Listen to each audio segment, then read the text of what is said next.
朋友好，这里是大时局，我是邓梅。2周了，于朦胧事件不但没降温，反而爆出最新猛料，口头密令曝光，直指中共高层核心人物蔡奇。更离谱的是，这道密令要求全网晋升，谁敢讨论就从快从严处理，越是疯狂封杀，越让人相信背后有黑幕。同一时间，另外一张照片也掀起了巨浪。黄沪宁在新疆竟然当着镜头背手听习近平讲话，这在中共官场是赤裸裸的挑衅。外界炸锅，王沪宁是在公开羞辱习近平吗？而第三幕更像是讽刺剧，毛泽东的重孙毛东东在官媒大喊将忠诚刻进基因，结果被网友群嘲。另一边，他父亲毛新宇却在93阅兵上孤零零坐在角落，红色贵族的落魄刺眼到不行。3件事，3道裂缝，从王沪宁的藐视、蔡奇的封杀到毛家的没落，中共内部的真实画面正在一步步被撕开。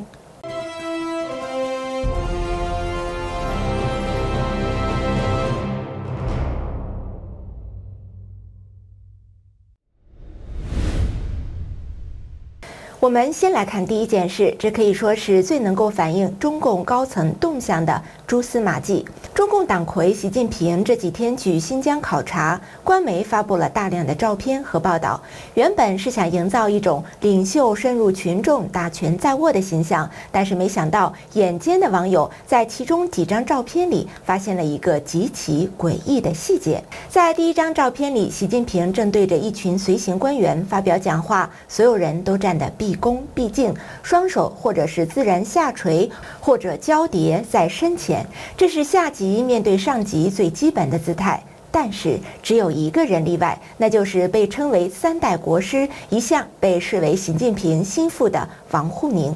他竟然双手背在身后听习近平讲话。可能有些朋友会觉得，这有什么大不了的？不就是个习惯动作吗？如果你这么想，那就太不了解中共的官场文化了。在中共官场有一种非常重要的潜规则，叫做背手文化。一个下级如果敢在自己的上级面前，尤其在公共场合，在央视的镜头前，公然把手背在身后，这绝对不是放松或者随意，而是一种公开的藐视，甚至是一种无声的挑战。任何一个在官场里混迹多年的老油条，都绝不可能犯这种低级错误。而且这还不是抓拍到的偶然瞬间，在官媒发布的另外一张照片里，王沪宁正对着习近平。当习近平挥着手继续说话时，王沪宁依然保持着背着双手的姿势，用一种审视的甚至是研究性的目光看着习近平。我们大时局频道会及时追踪各种重大新闻。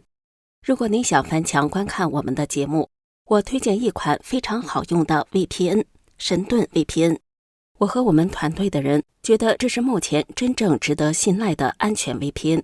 为什么这么说呢？很多人可能都在用 VPN， 但是传统 VPN 存在一个问题，它只用一台伺服器，资料经过加密传到 VPN 的伺服器，然后由同一台伺服器发送出去。也就是说，它不但知道你的来源 IP， 也知道你连去哪里。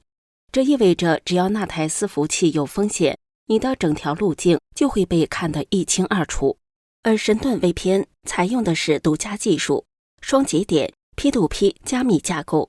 资料会经过2台伺服器转送。第一台只知道您的来源 IP， 第二台只知道您要连的目的地，2台之间端对端加密，任何单一节点都无法还原整条通讯路径，连神盾自己都无法追踪您在网络上的行踪。除了安全，神盾 VPN 的速度和稳定性表现也很出色。神盾 VPN 可以在全球伺服器自动切换，随时连最近最快节点，而且一个账号可用在手机、电脑、平板，可以全家分享。现在购买2年方案享65折优惠，输入我们节目专属优惠码大时局，再打9折，30天内不满意全额退款，无风险适用。赶紧点击节目下方描述栏的购买链接购买。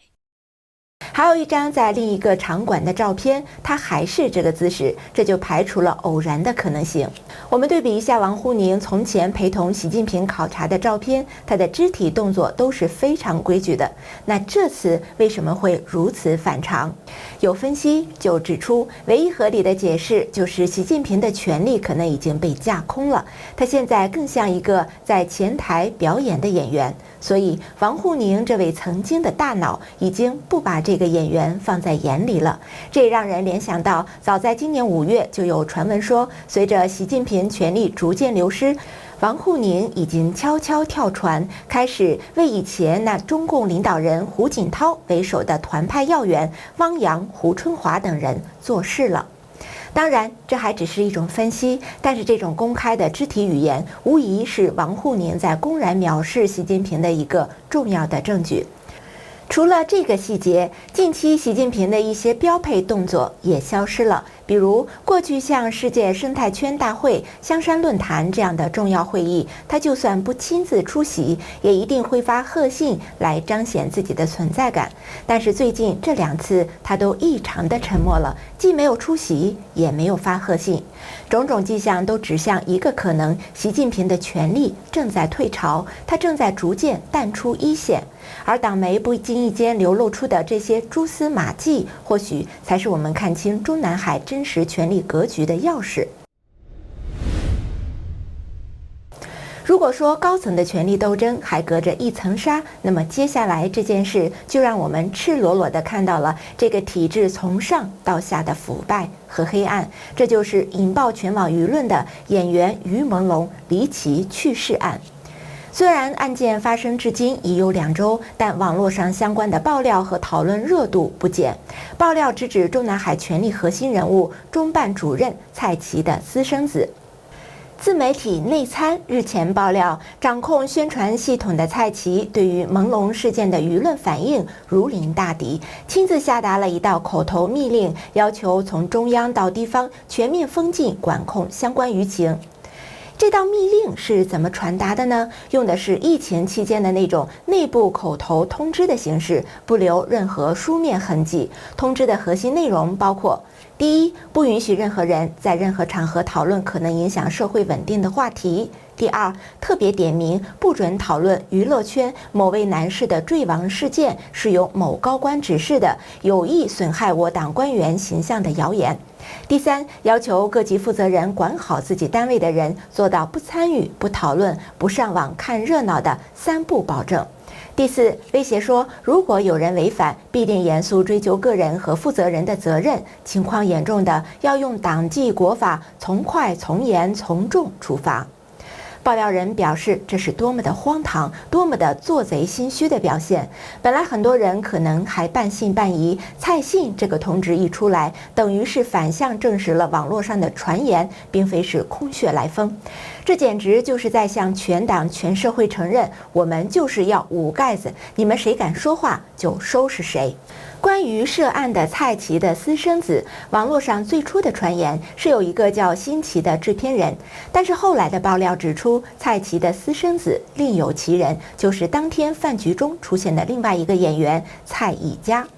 据说蔡以嘉的原名叫做蔡某军，公开资料写他1996年出生，但是真实出生年份是1997年，而蔡奇正是在他出生后的第3年，也就是1999年调任浙江衢州市长。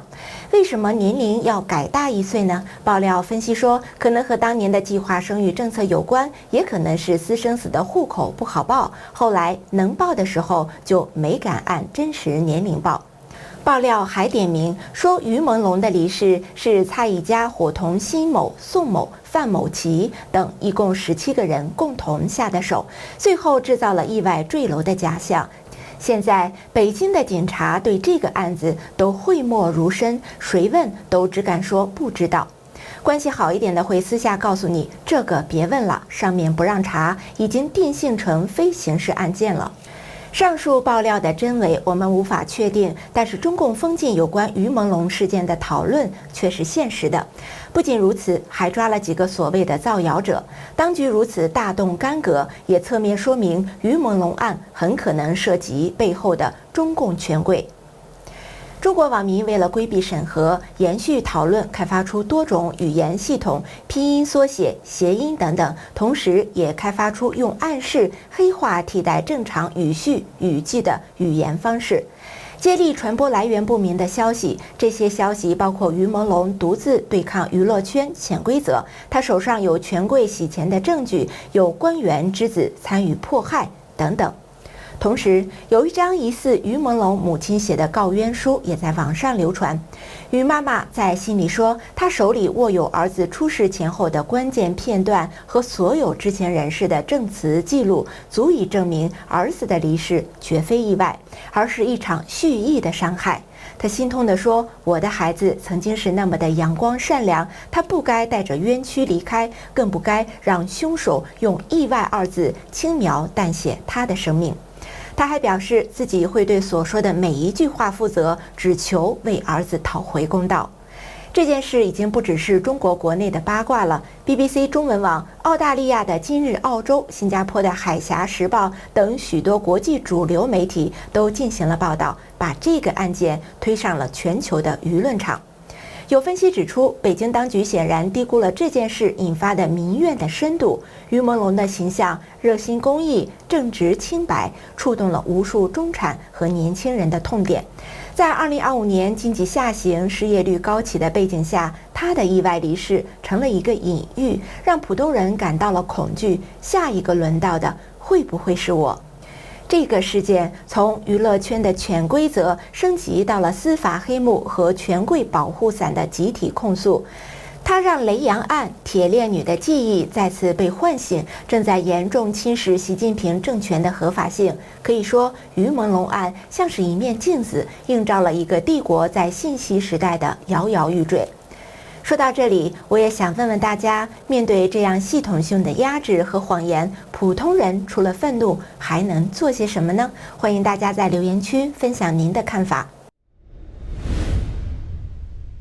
虽然中共当局的压制无处不在，但是总有一些勇敢的人在用自己的方式表达抗议和纪念。于朦胧的好友歌手华晨宇就是其中的一位，他们俩都是2013年快乐男声的选手，关系非常好。华晨宇曾经说，于朦胧是他关系最好的兄弟。于朦胧去世后，华晨宇先是在微博上低调地发了一个蜡烛的图标来悼念。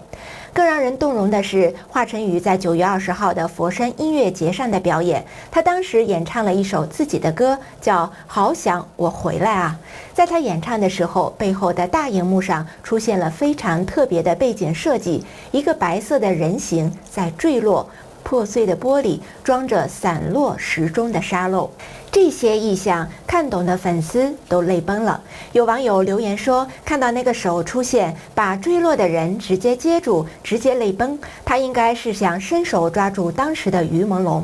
还有网友说，他真的很痛啊，但是他也只是用他的方式为他发声。华晨宇用这种艺术的方式进行了一场无声的抗议。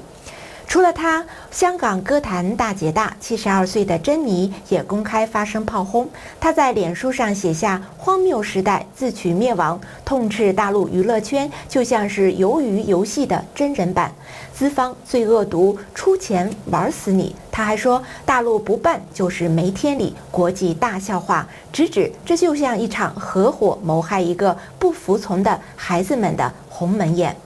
看到没有？一边是蔡奇这样的当权者在极力的掩盖罪行，另外一边是像华晨宇、珍妮这样有良知的人在用自己的方式揭露真相。这就引出了我们今天要讨论的第3个话题：当蔡奇这种新权贵以及在他们袒护之下的人可以如此无法无天的时候，那些过去的红色贵族他们的境遇又如何呢？这就要说到毛泽东的后人了。最近，已故中共党魁毛泽东的曾孙22岁的毛东东，在中国社会科学报上发表了一篇署名文章。文章里大谈特谈他所在学校国防科技大学的校史，还引用习近平的训词，高喊要将忠诚刻进基因，融入血脉。这篇文章一出来，海外社交媒体平台上立刻引发了一片嘲讽。网友们说：“这是想接班啊，想夺王位，前面还有明泽挡着路呢。”毛东东这边高调表忠，他爹毛新宇那边呢，却是另一番景象。就在前不久的93阅兵式上，一张照片在网上悄悄流传开来，引发了巨大的讨论。在照片上，毛泽东唯一的嫡孙毛新宇一个人孤零零地坐在天安门城楼的台阶上。在一个极度讲究排场和政治符号的体制里，在天安门这个自己祖父的权力圣殿里，毛新宇被冷落在角落，连最基本的尊荣都不复存在。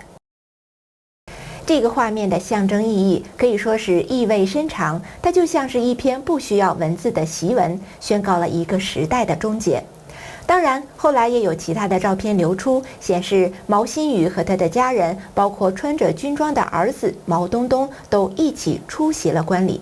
但是无论如何，那张台阶照所捕捉到的孤独和落寞，却是最真实的反映了毛新宇乃至整个红色贵族阶层在当今政治光谱中的尴尬的位置。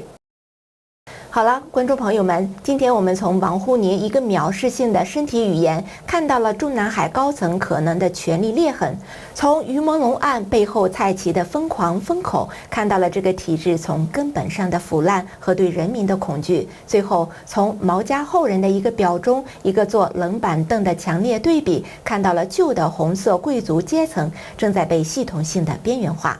这3件事情串联起来，告诉我们一个什么样的现实呢？那就是习近平治下的中共政权，表面上看似乎钢板一块，高喊着忠诚，但是实际上内部充满了猜忌、斗争和不安。王沪宁的不屑可能是高层内斗的冰山一角。蔡奇的疯狂暴露了新权贵们无法无天和色厉内荏，而毛新宇的落寞则宣告了红色血统继承制的终结，取而代之的是一种更加赤裸裸的只对一人效忠的新集权模式。一个政权的崩溃，往往不是从外部的打击开始，而是从内部的腐烂和分裂开始。今天我们看到的这些现象，无论是高层的离心离德，还是社会因不公而拘寂的怨气，亦或是旧势力的黯然退场，都像是大坝上不断出现的裂缝，水正在从这些裂缝中不断的渗出。历史的巨变往往就发生在这些看似不经意的细节之中，